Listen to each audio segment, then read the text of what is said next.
Li Jilan, sent to the editor, my 17th elder brother. In Wucheng district, with nothing to do, more than a year wasted. I wonder what you, the palace library official, feel about loneliness. Distant rivers float your immortal boat. Cold stars accompany the envoy's carriage. When you pass the great thunder bank, don't forget to send just a few lines. So, in view of the relative popularity of the last video I uploaded with Li Jilan's poem, I have decided to include a follow-up, and this poem, like the previous one, is included in one of the volumes that I use for these videos, in this case the Biographical Dictionary of Tang Dynasty Literati by Nienhauser and Naparstek. So today's poem is a pentasyllabic regulated poem with a typical thing you would expect, and it still has some unusual characteristics that we can comment upon. So the parallelism, for example, is not that visible if it is present in the second couplet. The poem is the topic of the poem is separation, parting. It's a poem sent to metaphorically sent, I imagine, although it might have been literally sent as well, to this 17th elder brother, who was actually not Li Jilan's 17th elder brother. It was a friend, Li Shu, who was one of the southern literati whose friendship she courted and which we mentioned in the previous video. So the topic of the poem is separation, parting. The friend or appreciated person is far away, and therefore the tone and the feelings that the poem exudes are loneliness, sadness, forlornness, missing the other person. As opposed to the other Li Jilan poem, this is pretty erudite as well. It's chock full of obscure literary quotations, especially in the last 4 lines or so, which we will unpack when we comment on the poem couplet by couplet, as usual. So, and as we said, Chinese title of this poem, my pronunciation is awful, but it would be something like Yi Shi Qi Xiong Yao Shu. Okay, so having given these general characteristics, remember this is a separation, parting poem, which is a very typical genre that scholar officials, or subgenre that scholar officials would engage in. Here, it's not a scholar official that is writing to another scholar official, it's a woman writing. So there's inevitably erotic subtext that is implied or at play. Anyway, let's take a look at the poem, as I said, couplet by couplet. So first couplet, in Wucheng district, with nothing to do, more than a year wasted. So the poem starts, the first couplet starts by putting the focus on the poetic persona. The poetic persona has been in Wucheng, and since she parted from Li Shu, and she hasn't been doing much of herself, which may be literal, but also maybe figurative.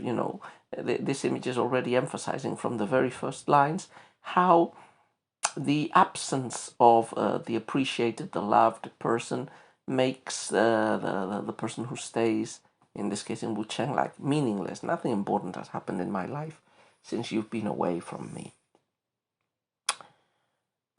Second couplet, I wonder what you, the palace library official, feel about loneliness.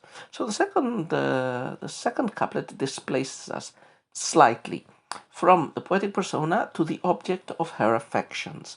And it begins with a rhetorical question. She's thinking, how lonely does the palace library official, that is Li Shu, that is her presumed 17th elder brother, how is he doing? Apparently he is probably serving in office, and he's traveling all over the country. And remember, traveling in classical Chinese poetry, always associated with melancholy, with sadness, with intimations of death, of never returning. So she is expressing her worry for him and for his presumed feelings of loneliness she's also implicitly expressing her own loneliness and longing for company. So, as I said, this doesn't feel like a parallel couplet as it should be by regulated verse lines, but it's still this direct appeal to Li Shu it does seem to make up some sort of vague parallelism between the first couplet, not the two lines of the second couplet, but between the first couplet centered on the poetic persona who has nothing to do, and the second couplet who's centered on thoughts about the palace library official. Okay, let's continue with the third couplet, and here is where the literary references come to the fore. And here we do have a very well-crafted parallelism. Distant rivers float your immortal boat. Cold stars accompany the envoy's carriage. So as I said, this is a typical parallelistic couplet. The gist of the couplet is, just depicting symbolically the travels of Li Shu. And as you can see, distant rivers, cold stars float and accompany immortal boat, envoy's carriage. Like the parallelism here is, pretty mechanic and pretty rigid. So those distant rivers float your immortal boat because Li Shu is in faraway rivers, but also this image of rivers floating an immortal boat is a literary reference to a legend in which people who lived by the sea saw a floating raft traveling between the sea and the heavenly river, that is the Milky Way, each August. Cold stars accompany the envoy's carriage. Again, this is a reference, in this case, not to a legend, but to a historical episode based on Li Hei's life, a scholar from the later Han, who observed two stars in the heavens moving into a section of the sky that suggested his own location, adumbrating the arrival of two imperial envoys who were on their way to investigate his governance. So, just as in the past, now cold stars accompany the envoy's carriage. The envoy here is Li Shu. But, this idea of stars accompanying his carriage evokes this story of those officials who, like stars or symbolized by the stars, came to visit a scholar in the past. Also, the fact that they are cold stars seems to imply or to reveal Li Jilan's concern for the scholar. Like she imagines the stars he watches will be cold, suggesting his loneliness.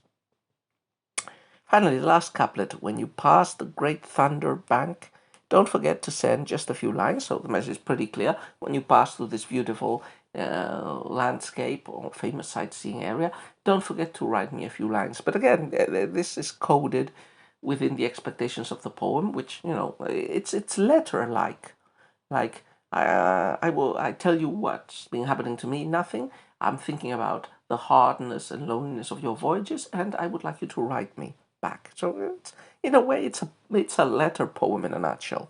But this ending, in which he asks for a few lines, seems to connect, or seems to be, or could be read as an allusion to another famous, in this case, real brother and sister relationship, that of the Southern Dynasty's poet Bao Chao, who once wrote a letter to his sister when he passed by the seaside on a trip. So here, Li Jilan's friend and sick elder brother, Li Shu, should not forget to send her a letter as well. So this poem feels more conventionally, scholarly, officially Tang than her other poem. Although the topic is the same, and it's the conventional topic you would expect from poems made by women during the Tang. But this poem has been quite praised by later critics, especially because of the subtlety and effectiveness of the literary allusions and references it contains.